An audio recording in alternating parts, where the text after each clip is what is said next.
أعوذ بالله من الشيطان الرجيم. بسم الله الرحمن الرحيم. وجعلنا في الأرض رواسي أن تميد بهم وجعلنا فيها فجاجا سبلا لعلهم يهتدون.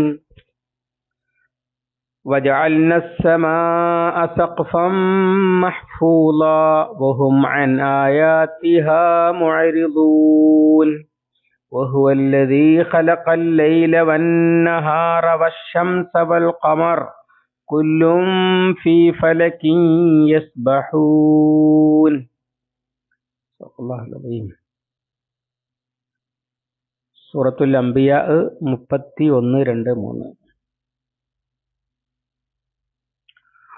വജഅൽന, നാം ഉണ്ടാക്കിയിരിക്കുന്നു അല്ലെങ്കിൽ ആക്കിയിരിക്കുന്നു, ഫിൽ അർളി, ഭൂമിയിൽ, റവാസിയ, റാസിയത്തുൻ ജമ്മു റവാസി, പർവ്വതങ്ങൾ എന്നാണ് ഉദ്ദേശം. ആണികൾ എന്നും അർത്ഥമുണ്ട്. അഥവാ പർവ്വതങ്ങളെ ആണികളാക്കിയിരിക്കുന്നു, അല്ലെങ്കിൽ ആണികൾ ആയിട്ട് പർവ്വതങ്ങളെ സ്ഥാപിച്ചിരിക്കുന്നു എന്നർത്ഥം. അൻ തമീദ ബിഹിം, അത് നിങ്ങളെ കൊണ്ട് ചായാതിരിക്കാൻ അല്ലെങ്കിൽ ഉലയാതിരിക്കാൻ. വജഅൽനാ ഫീഹ,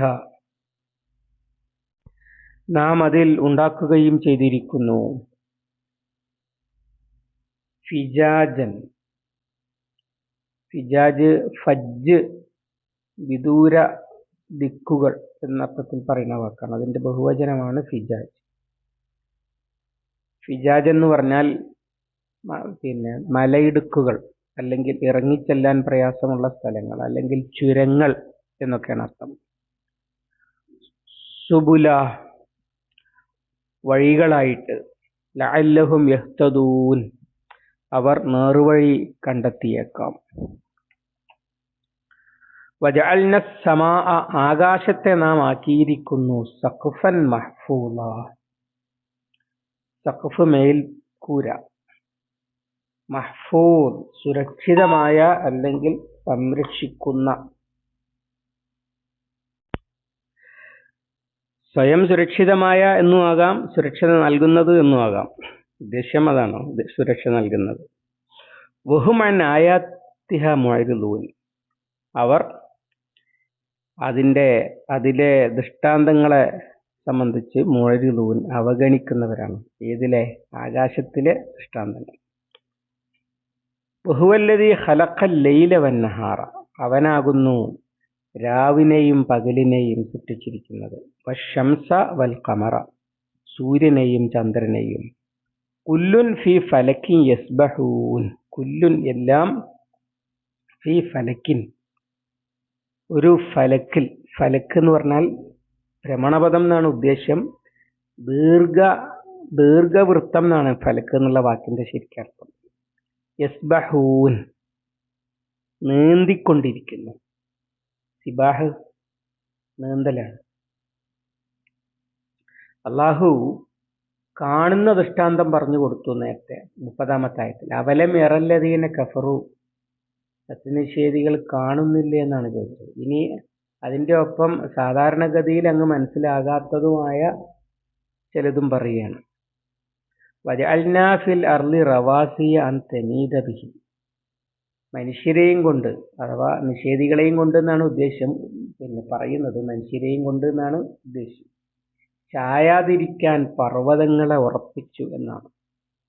അഥവാ ഭൂമിയുടെ സന്തുലിതാവസ്ഥയിൽ, അതിൻ്റെ സ്വയം ഭ്രമണവും അതുപോലെ സൂര്യന് ചുറ്റുമുള്ള കറക്കവും അതിൻ്റെ ഒക്കെ ഇടയിൽ ഭൂമി നിലനിൽക്കുന്നതിൽ പർവ്വതങ്ങൾക്ക് വലിയ പങ്കുണ്ട് എന്നാണ് ആധുനിക ഭൂമിശാസ്ത്രം പറയുന്നത്. ഇതിന് ആണികൾ എന്നുള്ള വാക്ക് പഴയകാല മുഫസ്സിറുകൾ തന്നെ പർവ്വതം എത്ര മുകളിലോട്ടുണ്ടോ അത്ര താഴോട്ടുമുണ്ട് എന്നൊക്കെ വിശദീകരിച്ചത് കാണാൻ കഴിയും. ഏതായാലും അങ്ങനെ ഭൂമിയുടെ സന്തുലിതാവസ്ഥ നിലനിർത്താനാണ് പർവ്വതങ്ങൾ എന്ന് പിൽക്കാലത്ത് കൂടുതൽ പഠിക്കുമ്പോൾ കൂടുതൽ വ്യക്തത വരുന്നുണ്ട്. അപ്പോൾ അതൊക്കെ അറിയുന്ന അള്ളാഹുവാണ് പണ്ട് ഇത് പറഞ്ഞിരിക്കുന്നത് എന്ന് പിൽക്കാലക്കാർക്ക് വേഗം മനസ്സിലാകും. പലപ്പോഴും നമ്മൾ സൂചിപ്പിച്ചതുപോലെ ഖുർആനിലെ ശാസ്ത്ര മോചിതത്തുകൾ അത് പിൽക്കാലക്കാർക്കുള്ളതാണ്. അന്നുള്ള ആളുകളെക്കാൾ കൂടുതൽ അത് മനസ്സിലാക്കുക പിൽക്കാലക്കാർക്കാണ്. എന്നാലും അവർക്ക് കണ്ടാൽ അറിയാം. വജഅൽനാ ഫീഹാ ഫിജാജൻ സുബുലൻ ലഅല്ലഹും യഹ്തദൂൻ. അതിൽ നാം ചുരങ്ങളായി അല്ലെങ്കിൽ മലയിടുക്കുകളായി ഒക്കെ വഴികൾ ഉണ്ടാക്കിയിരിക്കുന്നു. പർവ്വതങ്ങൾ ഇങ്ങനെ വളരെ ഉയരത്തിൽ ഉയർന്നു നിന്നാൽ മനുഷ്യർക്ക് ഒരിടത്തുനിന്ന് മറ്റൊരിടത്തേക്ക് പോവുക അസാധ്യമായിരിക്കും. എന്നാൽ ആ പർവ്വതങ്ങളുടെ ചരിവുകളിലൂടെ മലയിടുക്കുകളിലൂടെയൊക്കെ അപ്പുറം കടക്കാൻ ഉള്ള വഴികൾ ഉണ്ടാകും. അങ്ങനെയാണ് പഴയ കാലത്ത് മനുഷ്യർ ജീവിച്ചത്. നദീതടങ്ങളിലും പർവ്വതങ്ങളുടെ താഴ്വരകളിലുമാണ്. അതിൻ്റെ അപ്പുറത്തേക്ക് മുറിച്ചു കടക്കുക സാധാരണ ചെയ്തിരുന്നതല്ല. പിന്നെ വേറൊരു വഴി വേണം അവർക്ക് അപ്പുറം കടക്കാൻ. മദീനയിൽ ഉഹുദ് മല മദീനയെ സംരക്ഷിക്കുന്ന മലയാണ് എന്ന് പറഞ്ഞിട്ടുണ്ടല്ലോ. അത് കടന്നാരും വരില്ല. പിന്നെ അതിൻ്റെ അപ്പുറത്തുകൂടെ വേണം പോവാൻ. ഇങ്ങനെ ഓരോ ജനതകളും ജീവിക്കുന്നത് ഓരോ പർവ്വതങ്ങളുടെ പ്രാന്തത്തിലും താഴ്വരയിലുമൊക്കെയാണ്. എന്നാൽ അതിലൂടെ കടക്കാനുള്ള വഴികൾ അല്ലാഹു തആല സജ്ജീകരിച്ചു വെച്ചിട്ടുണ്ട്. യജൂജ് മൗജൂജ് മലയുടെ ഇടുക്ക് കടന്ന് വന്ന് നാശമുണ്ടാക്കുന്നത് ദുൽഖർനൈനി മതിൽ കെട്ടി തടഞ്ഞത് നമ്മൾ സൂറത്തുൽ കഹ്ഫിൽ പഠിച്ചിട്ടുണ്ടല്ലോ. എന്നിട്ട് അള്ളാഹു പറയാണ് ലഅല്ലഹും യഹ്തദൂൻ, അവർ നേർവഴി കണ്ടെത്താൻ. എന്താ പറഞ്ഞത്? രണ്ടുദ്ദേശമുണ്ട്. ഒന്ന്, ഈ പർവ്വതങ്ങളിൽ അള്ളാഹു തആല സംവിധാനിച്ചു വെച്ച അടയാളങ്ങൾ, വഴിയടയാളങ്ങൾ, അതുപോലെ ചുരങ്ങൾ, ചെരിവുകൾ, മലയിടുക്കുകൾ, ഇതൊക്കെ ഉപയോഗിച്ച് അവർക്ക് വേറെ സ്ഥലം എത്തിപ്പെടാൻ കഴിയും. അതിലേക്കുള്ള വഴി കണ്ടെത്താൻ. അത് പർവ്വതം ഉയർന്നു നിൽക്കുകയാണെങ്കിലും അതിൻ്റെ അടുത്തൂടെയൊക്കെ അതിലൂടെയൊക്കെ വഴികളുണ്ട് എന്നർത്ഥം. പിന്നെ അതിലൊരു സൂചനയുണ്ട്, ഇതിനെക്കുറിച്ച് പഠിച്ചു നോക്കിയാൽ അവർക്ക് ഹിദായത്തിലുമാകാം. ഇത് രണ്ടിനും പറ്റുന്ന ഒരു വാക്കാണ് അള്ളാഹു പ്രയോഗിച്ചിട്ടുള്ളത്. വജഅൽന സമാഅ സഖഫൻ മഹ്ഫൂള. അവിടെ സമാ കൊണ്ട് ഉദ്ദേശിച്ചത് മനസ്സിലാക്കാൻ കഴിയുക ഭൂമിയുടെ ഓസോൺ പാളി വരെയുള്ള അന്തരീക്ഷവും ഒക്കെയാണ്. അതിനെ മഹ്ഫൂളാക്കിയിരിക്കുന്നു എന്ന് പറഞ്ഞാൽ ബഹിരാകാശത്ത് നിന്ന് അന്യ പദാർത്ഥങ്ങളൊന്നും വന്ന് ഭൂമിയെയോ അതിലുള്ള വസ്തുക്കളെയോ ജീവികളെയോ നശിപ്പിക്കാതെ അതിനെയൊക്കെ തിരിച്ചു വിടുന്ന പണി ഈ അന്തരീക്ഷം എടുക്കുന്നുണ്ട്. അല്ല, നേരെ വരികയാണെങ്കിൽ അത് ഭൂമിയിലെത്തുമ്പോഴേക്ക് കത്തിത്തീരും. അത് കത്തിക്കൊണ്ടിരിക്കുന്നതിനെയാണ് നമ്മൾ ഉൽക്കകൾ എന്ന് വിളിക്കുന്നത്.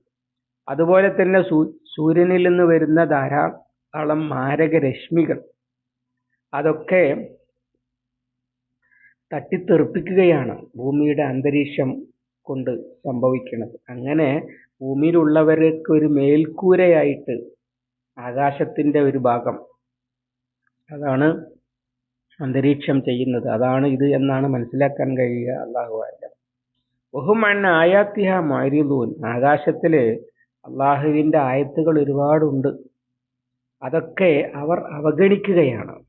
പക്ഷെ ആ അവഗണിക്കുമ്പോഴും അവരെ സംരക്ഷിക്കുന്നത് അള്ളാഹു ഉണ്ടാക്കിയ മേൽക്കൂരയാണ്. അവർ സഞ്ചരിക്കുന്നത് അള്ളാഹു കാട്ടിക്കൊടുത്ത വഴിയിലൂടെയാണ്. അവരെ സംരക്ഷിക്കുന്നത് അവനുണ്ടാക്കിയ മേൽക്കൂരയാണ്. ഇതിലൊന്നും അള്ളാഹു അല്ലാതെ ദൈവങ്ങളാക്കപ്പെടുന്നവയ്ക്കൊന്നും യാതൊരു പങ്കുമില്ല എന്ന് അവർക്കറിയാം. അതാണ് ഇവിടെ എടുത്തു പറയുന്നത്. എന്നിട്ടും അവർ അതിനെ അവഗണിക്കുകയാണ്. അഥവാ ഞങ്ങൾ ഇബാദത്ത് ചെയ്യുന്ന ദൈവങ്ങളൊന്നുമല്ല ഇതൊന്നും ഉണ്ടാക്കി വെച്ചിട്ടുള്ളത്, അതൊക്കെ തമ്പുരാനാണ്, പടച്ച തമ്പുരാനാണ് എന്ന് അവർക്ക് എല്ലാവർക്കും അറിയാം. എന്നിട്ടും അവർ അവഗണിക്കുകയാണ്. അതുവഴി അവർ ജാഹിലിയത്തിൽ അകപ്പെടുകയാണ് എന്ന് ചുരുക്കം. വഹുവല്ലദീ ഖലഖൽ ലൈല വന്നഹാറ വശംസ വൽ ഖമർ കുല്ലുൻ ഫീ ഫലകിൻ യസ്ബഹൂൻ. അവനാണ് ആ രാത്രിയും പകലും സൃഷ്ടിച്ചത്.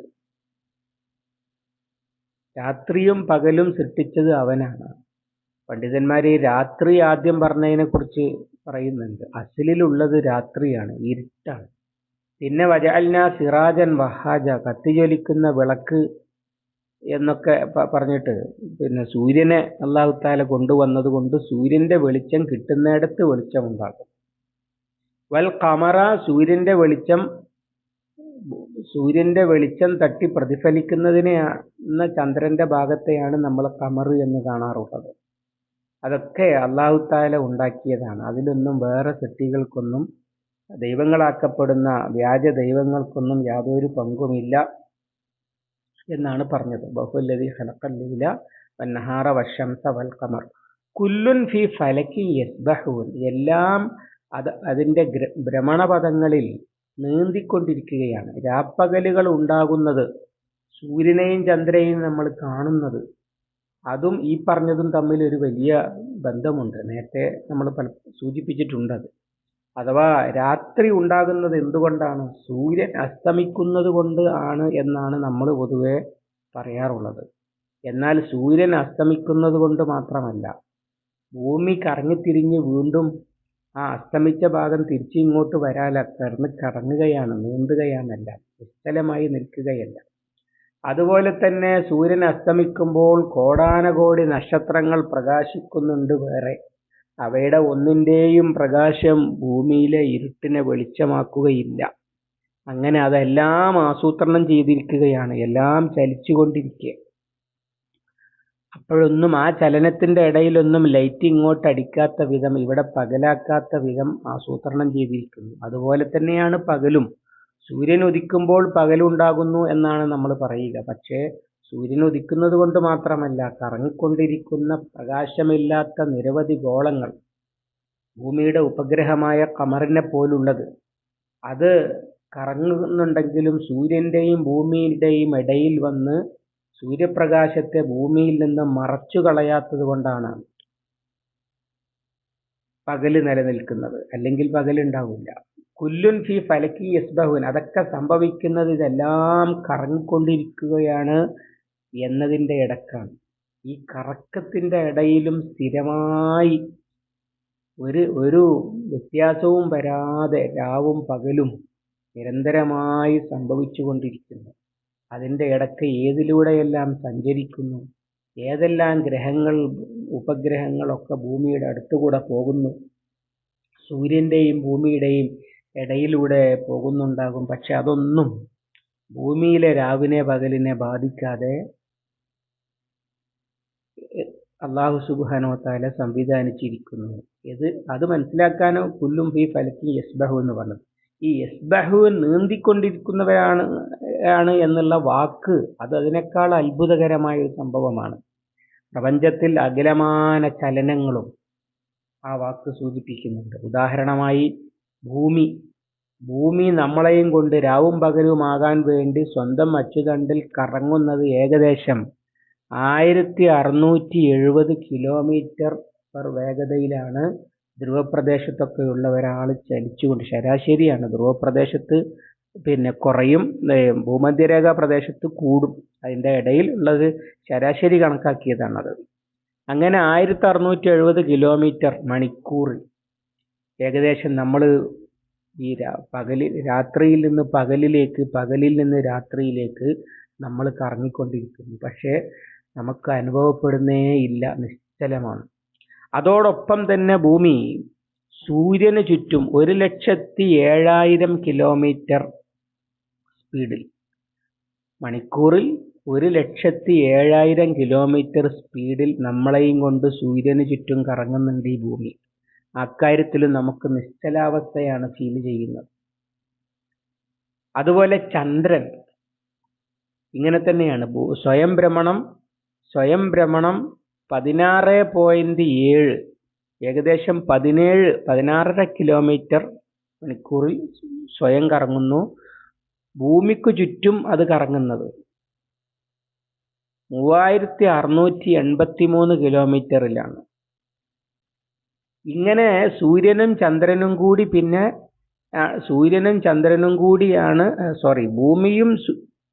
ചന്ദ്രനും കൂടിയാണ് സൂര്യന് ചുറ്റും കറങ്ങിക്കൊണ്ടിരിക്കുന്നത് 1,07,000 കിലോമീറ്റർ.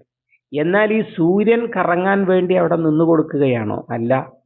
സൂര്യൻ 7,189 കിലോമീറ്റർ സ്പീഡിൽ, മണിക്കൂറിൽ 7,189 കിലോമീറ്റർ സ്പീഡിൽ സ്വയം കറങ്ങുന്നുണ്ട്. അതിലും വ്യത്യാസങ്ങളുണ്ട്. നടുവിലെ പോലെയല്ല, ധ്രുവത്തിൽ ഒക്കെ വ്യത്യാസങ്ങളുണ്ട്. അതോടൊപ്പം ഈ സൂര്യൻ മിൽക്കി വേ എന്ന് പറയുന്ന ഗാലക്സിയിൽ ഓടിക്കൊണ്ടിരിക്കുകയാണ്. അപ്പൊ സൂര്യൻ ഓടുകയാണ്, സൂര്യന് ചുറ്റും ഭൂമി ഓടുകയാണ്, ഭൂമിക്ക് ചുറ്റും ചന്ദ്രൻ ഓടുകയാണ്. ഭൂമിയും ചന്ദ്രനും സൂര്യനും കൂടിയാണ് മിൽക്കി വേ ഗാലക്സിയിൽ ഓടിക്കൊണ്ടിരിക്കുന്നത്. അതിന്റെ വേഗത 8,28,000 കിലോമീറ്റർ ആണ് മണിക്കൂറിൽ. സങ്കല്പിക്കാൻ കഴിയാത്ത വേഗത. സൂര്യനും ഭൂമിയും ചന്ദ്രനും എല്ലാം കൂടി മിൽക്കി വേ ഗാലക്സിയുടെ കേന്ദ്രത്തിന് ചുറ്റും കറങ്ങിക്കൊണ്ടിരിക്കുന്നു. ഇനി മിൽക്കി വേ ഗാലക്സിയും കറങ്ങിക്കൊണ്ടിരിക്കുകയാണ്. കുല്ലുൻ ഫീ ഫലക്കിൻ യസ്ബഹൂൻ എന്ന് 1400 കൊല്ലങ്ങൾക്ക് മുമ്പ് പറഞ്ഞ അള്ളാഹുവിനെ കുറിച്ച് സുബ്ഹാനല്ലാഹ് പറയാനല്ലാതെ നമുക്ക് എന്ത് പറ്റും? എല്ലാം ചലിച്ചുകൊണ്ടിരിക്കുകയാണ്. അതറിയുന്ന തമ്പുരാനാണ് ഈ വാക്ക് പ്രയോഗിച്ചത് എന്ന് ഇപ്പോൾ വളരെ വേഗം മനസ്സിലാക്കാൻ കഴിയും.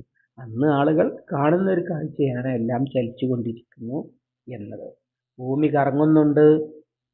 കറങ്ങുന്നുണ്ട് എന്ന് പറഞ്ഞതിന്റെ പേരിൽ ഗലീലിയോയെ ചുട്ടുകൊല്ലാൻ വിധിക്കുകയും എന്നിട്ട് അദ്ദേഹത്തിന് കറങ്ങുന്നില്ല എന്ന് എഴുതി മാപ്പ് എഴുതി കൊടുത്ത് ജീവൻ രക്ഷിക്കേണ്ടി വരികയും ചെയ്ത കാലത്തിന്റെ മുമ്പാണ് ഈ പറയുന്നത് എന്ന് നമ്മൾ ഓർക്കണം. സുബ്ഹാനല്ലാഹ്. അല്ലാഹു സുബ്ഹാനഹു വ തആല അള്ളാഹുവിന്റെ ആയത്തുകൾ, പരിശുദ്ധ ഖുർആനിലെ ആയത്തും അതുപോലെ നമ്മുടെ ശരീരം മുതൽ ഈ പ്രപഞ്ചമഖിലം പരന്നു കിടക്കുന്ന അള്ളാഹുവിന്റെ ആയത്തുകളെയും മനസ്സിലാക്കുവാനും അവഗണിക്കാതിരിക്കാനും നമുക്ക് തൗഫീഖ് നൽകി അനുഗ്രഹിക്കുമാറാവട്ടെ. اللهم علمنا ما ينفعنا وانفعنا بما علمتنا ربنا زدنا علما وفهما ودقة ونظرا اللهم اجعل القرآن ربيع قلوبنا ونور صدورنا وجلاء حزننا وذهاب همنا وغمنا ربنا تقبل منا إنك أنت السميع العليم وتب علينا إنك أنت التواب الرحيم واغفر لنا يا غافر المذنبين وصلى الله على محمد وعلى آله وصحبه وسلم والحمد لله رب العالمين.